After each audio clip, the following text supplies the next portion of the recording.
Good afternoon. My name is Anastasiia Pavlova, and I'm Development Cooperation Officer at Emerging and South-Southern General Cooperation Unit for Partnerships in ILO.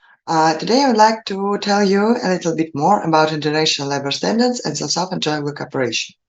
I would love to start from the workshop, the tripartite workshop we had in October 2023 in Bangkok, with participation of tripartite constituents from Bangladesh, Nepal, and Vietnam.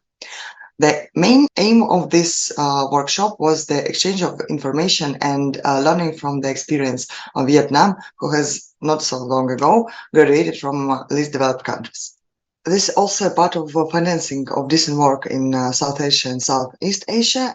This 2 days workshop was very efficient in terms of peer-to-peer learning, exchanging of experience, knowledge sharing, and just building the new partnerships between Bangladesh, Nepal, and Vietnam.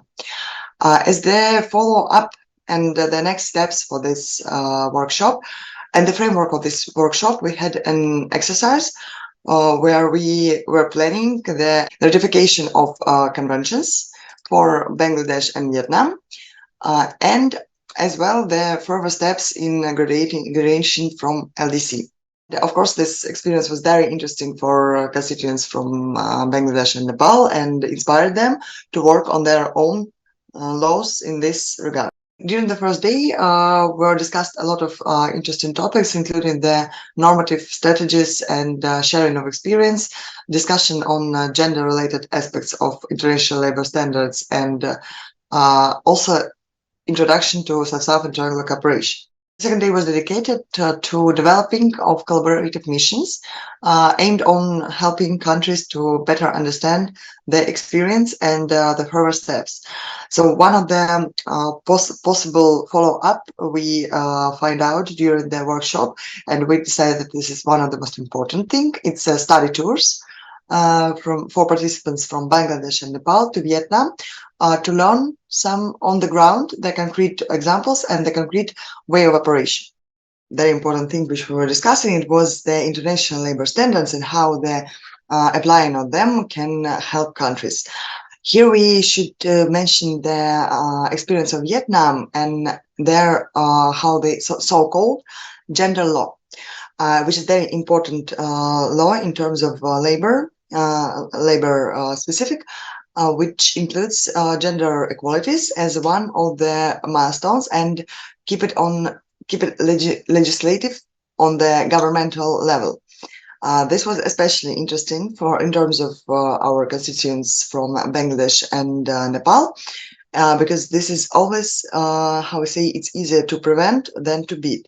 So then you include the gender sensitive aspects directly on governmental level in your labor standards. This is not only limited to gender equality, it's also including that people with disabilities, youth, and vulnerable groups of nation. Also, this was important role of normative stock-taking reports, because these reports allow not only international organizations which are working in this area, but also other countries from the global south to get inspiration from the process of implementation and ratification of conventions. This could also be inspiring in regard to the new laws taken in different countries.